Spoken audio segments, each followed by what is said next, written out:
Sample reading of Demon Seed, Book 3 of New Blood. Read by the author, W.D. Kilpack III. My eyes. Aisha's voice snapped Nathar's attention to the right. He moved more quickly toward it, before another voice stopped him dead in his tracks. They see no more.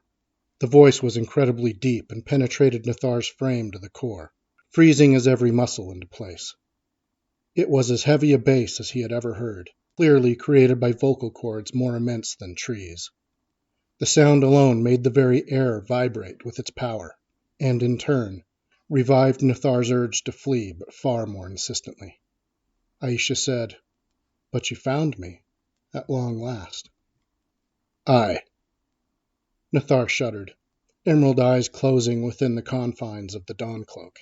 Sweat beaded his skin and ran down it in long tracks. He was not hot. The robe's mysteries made such a thing impossible. This was fear. Pure, unadulterated horror held him wrapped, frozen solidly in place. "Our daughter. She proved me right, darling. She did." Aisha's voice became unintelligible again, only the tone clear as the words lost shape. With an effort, Nathar took breath and let it out.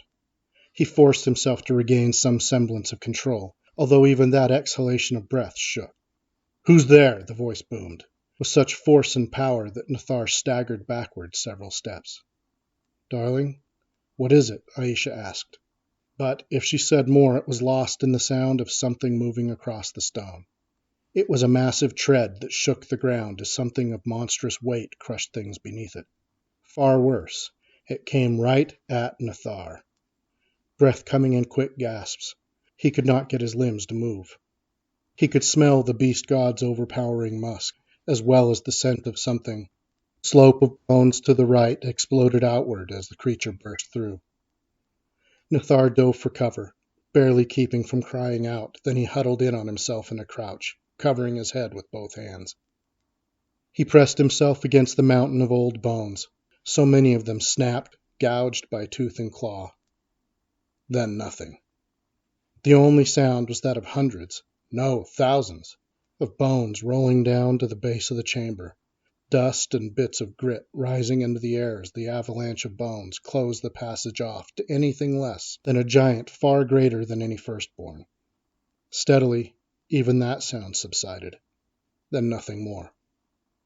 Trembling, fighting for all that he was worth to control even that, Nathar listened, ears straining, sweat running down his body, expecting the next sound he heard to be that of monstrous jaws snapping shut on him, ending his life in a... "Wrong, darling," came Aisha's voice, more distant. "Can't stand. Where are you?" The guardian berated himself wordlessly. Rivulets of sweat ran down his cheeks to drip onto the inside of the dawn cloak's hood. He was more than this. He had stood his ground against far more than any single beast, yet he could not even control his own trembling. "I am no coward," he cried out wordlessly. What was wrong with him that he groveled there like a child, hands covering his head? Empty hands. The realization was as horrifying as the creature's voice.